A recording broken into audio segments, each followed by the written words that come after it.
വിശദമായ വാർത്തകളിലേക്ക്.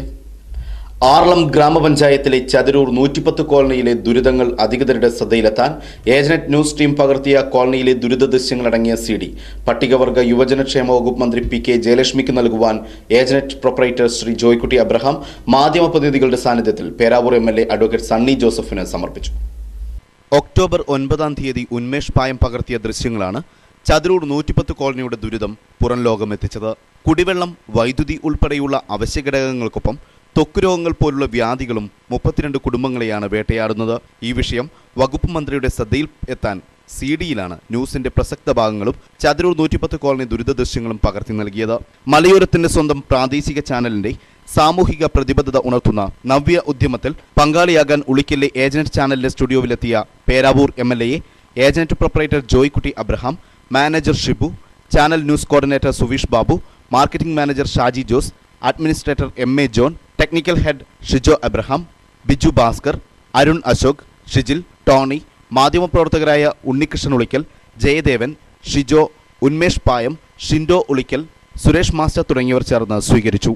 മലയോരത്തിന്റെ സ്വന്തം പ്രാദേശിക ചാനൽ ഏജനറ്റ് സ്റ്റുഡിയോയിൽ നടന്ന ചടങ്ങിൽ ഏജനറ്റ് പ്രൊപ്പറേറ്റർ ശ്രീ ജോയ്ക്കുട്ടി അബ്രഹാം പേരാവൂർ MLAക്ക് CD കൈമാറി. ചതിരൂർ 110 കോളനിയിലെ ദുരിതാവസ്ഥ അനാവരണം ചെയ്യുന്ന ദൃശ്യങ്ങളടങ്ങിയ CD തിങ്കളാഴ്ച നടക്കുന്ന നിയമസഭാ സമ്മേളനത്തിൽ വകുപ്പ് മന്ത്രിക്ക് കൈമാറുമെന്ന് പേരാവൂർ MLA ഏജനറ്റ് ന്യൂസിനെ അറിയിച്ചു. ഞാൻ ആറളം ഗ്രാമപഞ്ചായത്തിലെ ചതിരൂർ 110 കോളനിയിലെ ആദിവാസി കുടുംബങ്ങളുടെ ദുരിതങ്ങളും രോഗങ്ങളും പുറം ലോകത്തെ മനസ്സിലാക്കി കൊടുക്കുന്നതിന് വേണ്ടി ഏജനറ്റ് പ്രവർത്തകരവിടെ പോയി ആ കാര്യങ്ങൾ അവർ പകർത്തിയിട്ടുള്ള CD-യാണ് ഞാനിപ്പോൾ ഏജനറ്റിൻ്റെ ചെയർമാൻ ശ്രീ ജോയിയുടെ പക്കൽ നിന്നും ഏറ്റുവാങ്ങിയിട്ടുള്ളത്.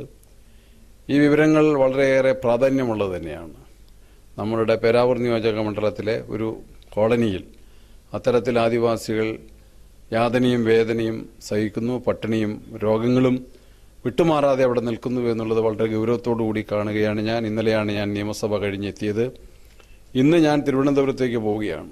ഇവിടെ എന്നെ ഏൽപ്പിച്ചിട്ടുള്ള CD നാളെ രാവിലെ തന്നെ ഞാൻ ബഹുമാനപ്പെട്ട പട്ടികജാതി മന്ത്രിക്ക് കൊടുത്തുകൊണ്ട്, കുമാരി ജയലക്ഷ്മിക്ക് കൊടുത്തുകൊണ്ട് ഈ പ്രശ്നത്തിന് അടിയന്തരമായ ഇടപെടലും പരിഹാര നിർദ്ദേശങ്ങളും ഉണ്ടാകണമെന്നാവശ്യപ്പെടും.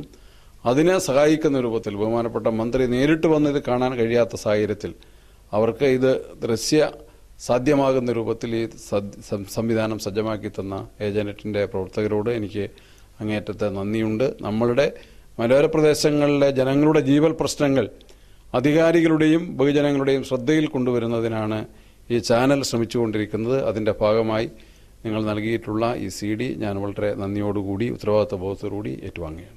ഉളിക്കൽ ശ്രീ വയത്തൂർ കാലിയാർ ശിവക്ഷേത്രത്തിന്റെ നവീകരണ പ്രവൃത്തിയുടെ 3ാം ഘട്ട പ്രവർത്തനം ആരംഭിച്ചു.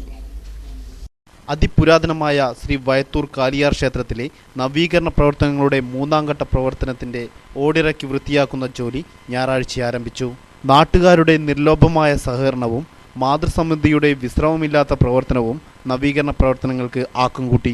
ഞായറാഴ്ച ശ്രമദാനമായി നടന്ന പ്രവർത്തനങ്ങളിൽ പങ്കാളികളായ മുഴുവൻ നാട്ടുകാരെയും നവീകരണ കമ്മിറ്റിക്ക് വേണ്ടി ചെയർമാൻ ബാബുരാജ് ഉളിക്കൽ നന്ദി രേഖപ്പെടുത്തി. തുടർന്ന് നടന്ന എല്ലാ പ്രവർത്തനങ്ങൾക്കും മുഴുവൻ ഭക്തജനങ്ങളുടെയും പങ്കാളിത്തം ഉണ്ടാകണമെന്നും അദ്ദേഹം അഭ്യർത്ഥിച്ചു.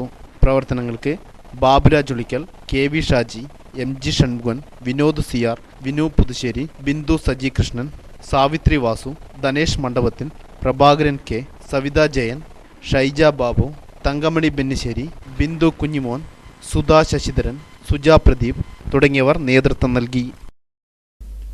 ആർല ഫാമിൽ നിർമ്മിക്കുന്ന ആനമതിൽ കൊണ്ട് യാതൊരു പ്രയോജനവും ഉണ്ടാകില്ലെന്നും കോൺക്രീറ്റ് മതിൽ നിർമ്മിച്ചാലേ ഗുണകരമാവുകയുള്ളൂവെന്നും ആനമതിൽ കോൺട്രാക്ടർ അബ്ദുൽ ഖാദർ ഹാജി മട്ടന്നൂർ. ഈ വർഷം ജനുവരിയിലാണ് ആനമതിൽ പ്രവൃത്തി ആരംഭിച്ചത്. പുനരധിവാസ മേഖലയിലെ വനാതിർത്തിയിൽ കാട്ടാന ശല്യത്തിൽ നിന്നും രക്ഷ നേടാനാണ് 4 കിലോമീറ്റർ ദൂരത്തിൽ ആനമതിൽ പണിയുന്നത്. 1.5 മീറ്റർ ഉയരത്തിലാണ് ഇത് നിർമ്മിക്കുന്നത്. 1 വർഷമാവുമ്പോഴേക്കും 1 കിലോമീറ്റർ മാത്രമാണ് പണി പൂർത്തിയായത്. എന്നാൽ ഇതിൻ്റെ പൂർത്തീകരണത്തിന് മുൻപ് തന്നെ കാട്ടാനകൾ ഇത് കടന്ന് എത്തുന്നുമുണ്ട്. 1,43 ലക്ഷം രൂപയാണ് ഇതിൻ്റെ നിർമ്മാണ ചെലവ്. ഇതേ അവസ്ഥയിലാണ് പ്രവൃത്തി നടക്കുന്നതെങ്കിൽ ഇത് പൂർത്തീകരിക്കുവാൻ ഇനിയും വർഷങ്ങൾ വേണ്ടിവരും. ആനശല്യവും കരിങ്കൽക്കുള്ള ലഭ്യതക്കുറവും തൊഴിലാളികളെ കിട്ടാത്തതും പ്രവൃത്തികൾ വൈകാൻ കാരണമാകുന്നുണ്ട്. കോൺക്രീറ്റ് മതിലാണെങ്കിൽ ആനകൾക്ക് കടക്കാൻ സാധിക്കുകയില്ലെന്നും കോൺട്രാക്ടർ അബ്ദുൽ ഖാദർ ഹാജി തന്നെ സമ്മതിക്കുന്നുണ്ട്. ആനൻ്റെ വികൃതി കാരണം ഇത് ചവിട്ടുകയും പൊളിക്കുകയും ചെയ്താൽ ഈ കെട്ടുന്ന ഒരു കാരണവശാലും നിലനിൽക്കുകയില്ല. ഒന്നുകിൽ ഇത് മേസൻറ്റ് കൊണ്ട് കെട്ടണം, ഒന്നുകിൽ സിമെൻറ്റ് ഉപയോഗിച്ചിട്ട് മേസൻറ്റ് കൊണ്ട് കെട്ടുകയും അല്ലാത്ത പക്ഷം കോൺക്രീറ്റ് ആക്കിയിട്ട് നിലനിർത്തുകയും ചെയ്താൽ മാത്രമേ അവിടെ ഈ ആദിവാസികൾക്കും ഇതിനുള്ള എന്തെങ്കിലും ഒരു പരിഹാരം ആവുകയുള്ളൂ. വാർത്താ ബുള്ളറ്റിൻ സമാപിച്ചു. നമസ്കാരം.